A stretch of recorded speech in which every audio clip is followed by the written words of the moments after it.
So today I'm going to tell you a story about the time I decided I would become a lash artist.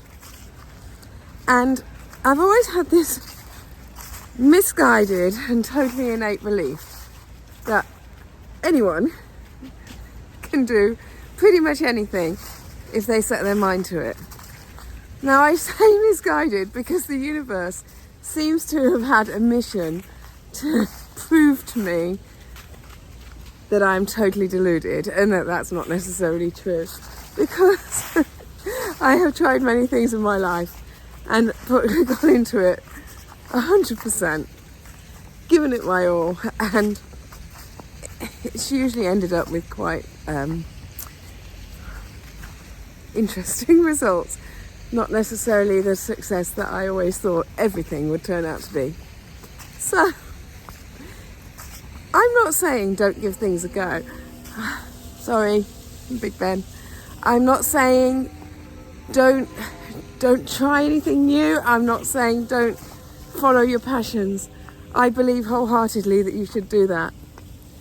But let me tell you this story about me becoming a lash artist. So let's get one thing straight right from the beginning. I am not a particularly girly girl.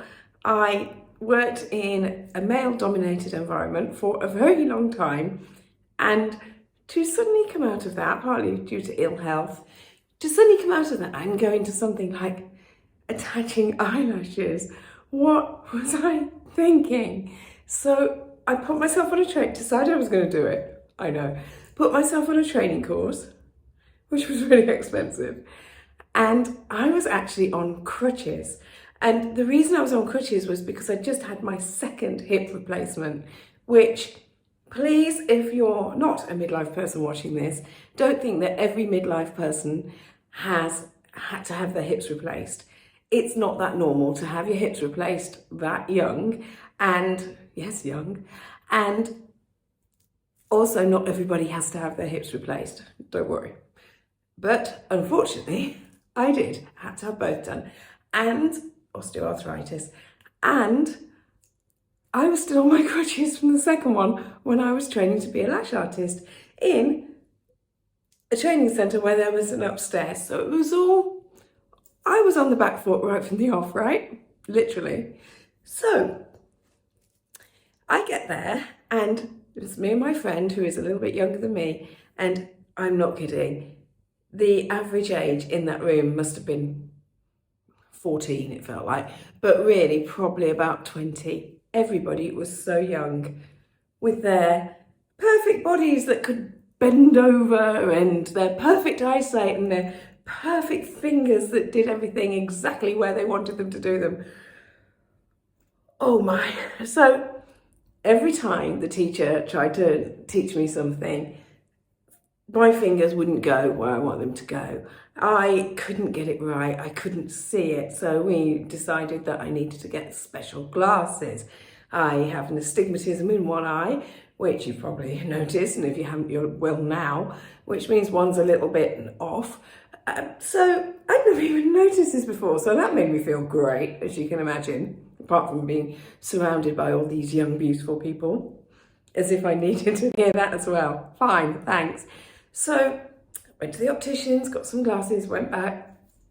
Well, obviously glasses in the UK take longer than that, but got them ordered, tried to carry on, and I was doing all of the things. I was practicing. I bought myself one, and then I got given another one of these disembodied heads that you used to practice on, which caused great hilarity in the house. Let's face it, I was putting them in the kids' beds.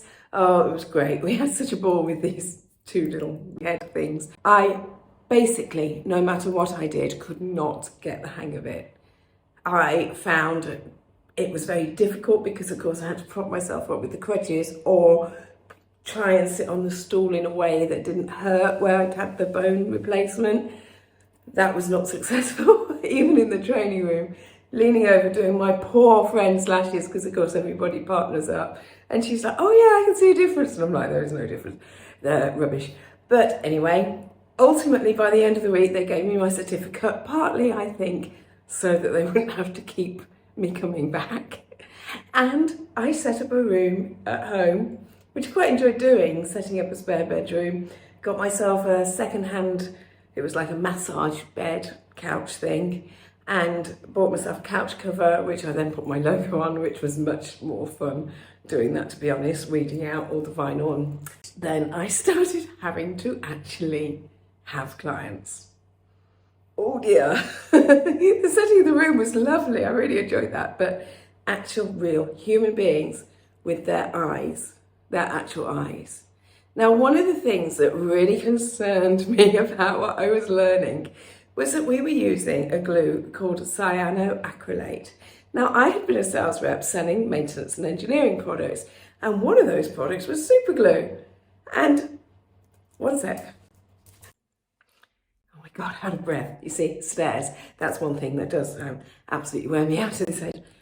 That's just fitness though, isn't it? So when I was showing this particular super glue product, I had a demonstration which was to take 2 coins, put a little dollop of the glue on here and stick them together, because they're made out of different materials, they're made out of different metals.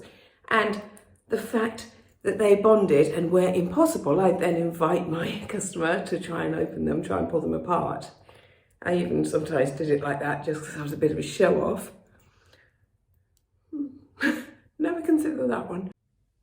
I'm using super glue for this, and on the side of that super glue bottle that I was selling was cyanoacrylate, because that's what it was.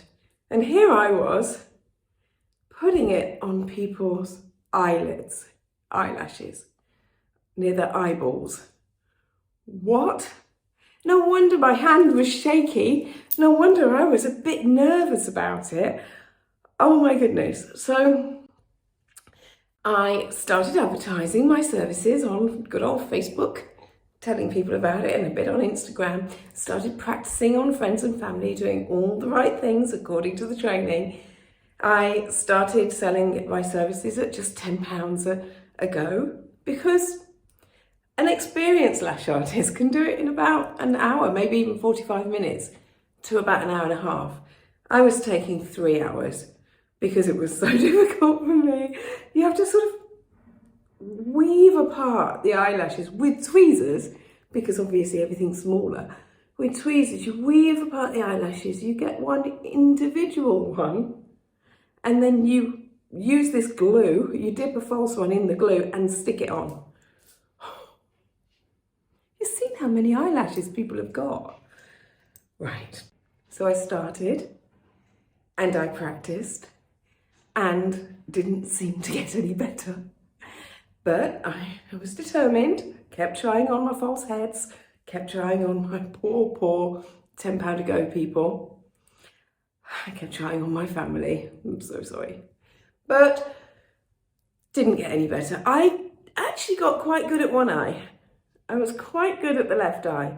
Unfortunately, most people have two. And, you know, most people want them to look the same, or at least sort of the same. So it was an absolute disaster. But then it got worse. So I was persevering, still practicing, still trying, still got my beautiful room set out, of course, because, you know, that was the bit I enjoyed. And then I started to notice that my chest got bad. Now, I have asthma. Just running up the stairs to get these coins, I was out of puff and had to wait a few seconds before I could start talking again. I've always had it since a kid. So it started, the glue, the fumes from the glue started to really play on my chest. Also, obviously, we got the eyesight thing, so the glasses arrived. Didn't feel like they made an awful lot of difference. So I bought myself, good old Amazon, bought myself some of those ones that are glasses, they go over your ears like glasses. You can wear them over glasses, and they're a set of magnifying glasses. They've got different lenses. I went for the maximum, of course. And like headlights here. You can imagine this, can't you? So we were encouraged to wear a face mask, because even pre-C word, it wasn't nice to be breathing last night's curry over people and things like that. So we were like, right, okay, I'll wear my face mask, that'll help.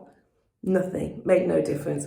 The glue, the fumes from the glue, and also if I was perming people's eyelashes to go uphill, Also, that as well, just all the chemicals were just getting to me. So I had to buy an industrial strength mask.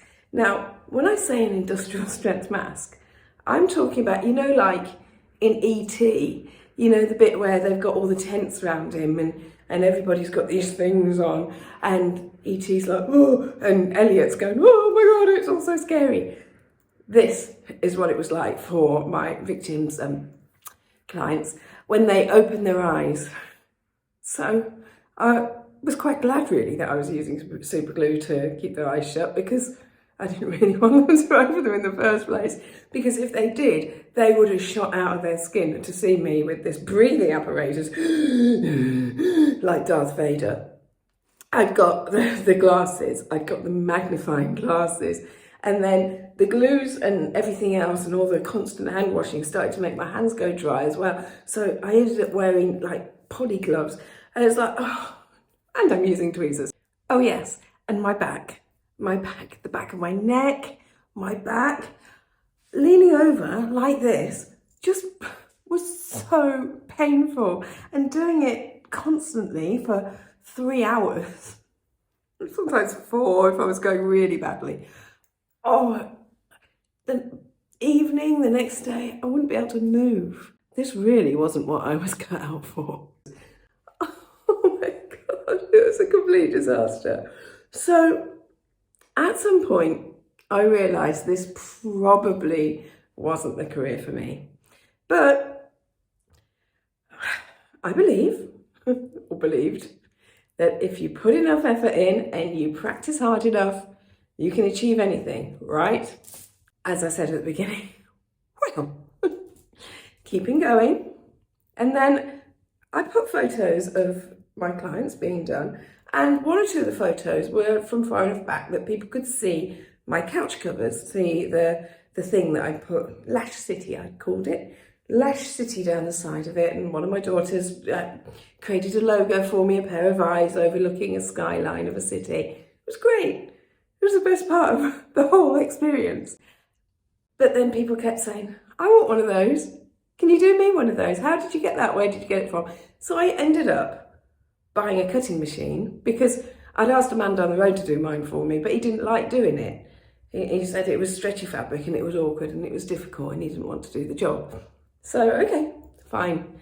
So I bought myself, again, can-do attitude, possibly sometimes a bit deluded.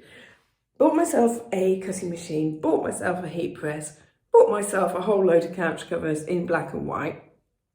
At this point, I ended up doing them in all sorts of colours, from China, but through Amazon, so that I could buy them in small quantities, and started printing them for people, putting their logos on them.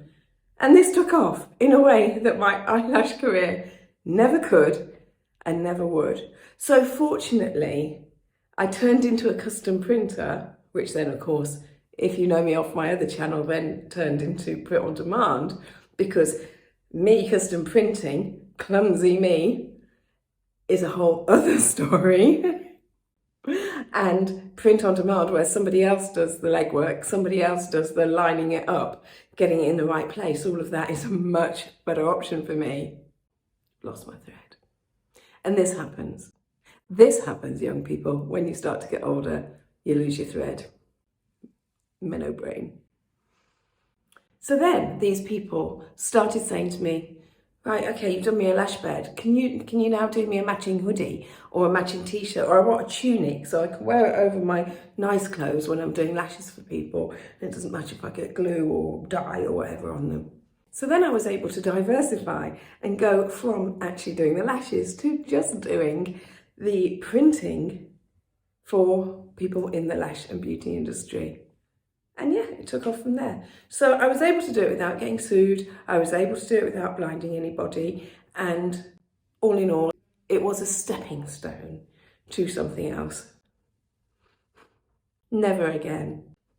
Done with that, thank you.